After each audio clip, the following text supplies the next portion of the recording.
Buenas, gente. Bueno, último videito, ¿sí? Sobre esta clase por fuerza mayor tuvimos que cancelar. Acá me voy a ocupar un poco más, y va a ser muy breve porque es una introducción a lo que es el trabajo con conceptos, que es, las didácticas de las ciencias sociales en los años 90 propuso justamente que abandonar cierto trabajo más tradicional en geografía relacionado con la geografía natural y empezar a trabajar con conceptos, ¿sí? Esto se aplica para todas las ciencias sociales, digamos para la didáctica de las ciencias sociales, pero en geografía adquiere cierta potencia porque implica, por ejemplo, abandonar la memorización de las características geográficas naturales y abrazar otro tipo de situaciones o de estudios de caso que permitan entender a la geografía como una ciencia social relacionada con los seres humanos, ¿sí? Entonces, para Gurevich, justamente la globalización, la gestión de los recursos naturales, las actividades económicas, el cambio tecnológico o el Estado son elementos que deben estar presentes en la enseñanza de la geografía. Son conceptos que permiten adentrarse a problemáticas geográficas que están vinculadas con la construcción de lo que es el territorio. Estas tres definiciones de territorio, región y espacio las vamos a abordar la clase próxima, ¿sí? Pero ahora nos quedamos acá, ¿sí? De esta forma abandonamos esta geografía más natural porque los conceptos permiten plantear problemáticas sociales. Ella, por ejemplo, ¿no? Sugiere, primero que no es que el dato no importa, el dato importa, la denominación importa. Si yo me agarro un mapa y tengo ciertos datos de población, de relieve, de actividades económicas, eso importa. Lo que no importa para ella es no ponerlos en relación, memorizarlos y que estén ahí y que piensen que nos están describiendo un lugar. No, tenemos que vincular esos datos y esas denominaciones y construir, digamos, una geografía que permita dar cuenta de la problemática real de los individuos, de las comunidades, de las naciones. ¿Y por qué hay que usar conceptos? Bueno, porque el concepto lo que permite es anudar esos datos. La idea de un concepto permite, por ejemplo, englobar y abstraer la peculiaridad o la particularidad de un dato y no nos sirve para nada, tal vez, saber cuál es la tasa de nacimiento en la Argentina. Es un dato. Si nosotros la podemos transformar a ese dato en una herramienta de comprensión, si nos preguntamos por qué, si está vinculado con la economía, si en todas las provincias es igual, si el Estado hace algo para fomentar o no una tasa de natalidad determinada.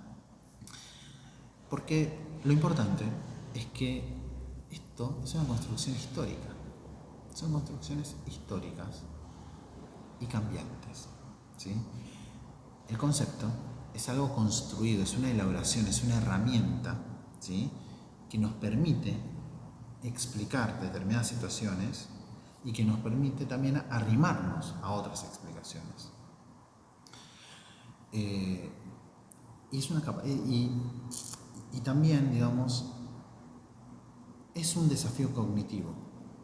¿Por qué? Porque si yo conceptualizo, lo que estoy haciendo es eliminar de determinados casos, de determinados estudios, de determinados elementos, eliminar lo que no es común y vincular diferentes acontecimientos, hechos, temas, lo común. Abstraigo eso que está, eso que es lo esencial de determinado fenómeno, elimino lo que yo considero que no es esencial o que es secundario y me permito construir una elaboración conceptual que me dé una explicación sobre esa generalidad.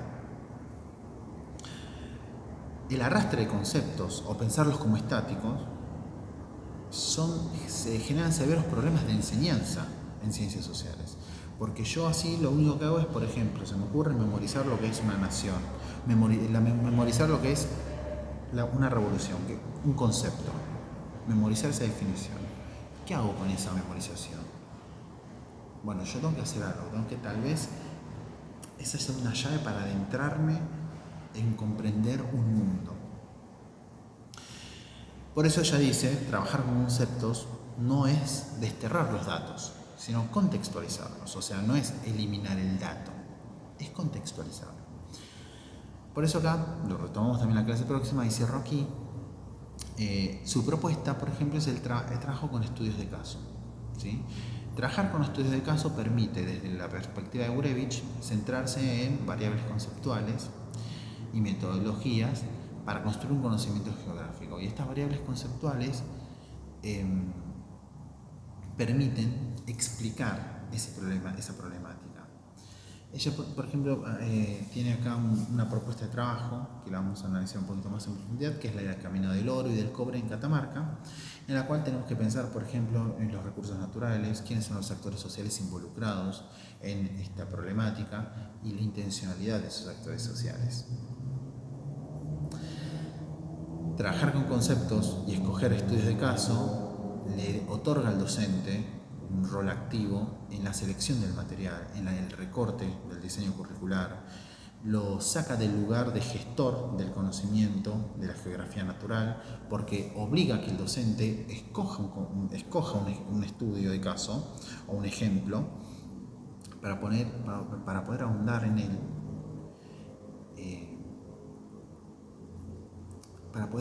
él, y que el alumnado pueda, a partir de ese estudio de caso, comparar otras situaciones. El estudio de caso también permite una selección controlada del contenido y también de una propuesta conceptual. Pero ojo, también hay limitaciones. O sea, ella habla tanto que de las ventajas, que tal vez se olvida de que los estudios de casos son muy limitantes. Por algo son estudios de caso. Hablan de una sola situación. Y complejiza la generalización, puede generar problemas para generalizar. Esto es todo por hoy sobre estos videos, así que les pido que si los pueden ir viendo. Vamos a trabajar la clase próxima con estas cuestiones de la temporalidad histórica y de lo que vendría a ser la construcción del territorio, la diferencia entre territorio, espacio, región. Así que, bueno, nos vemos en un mes próximo.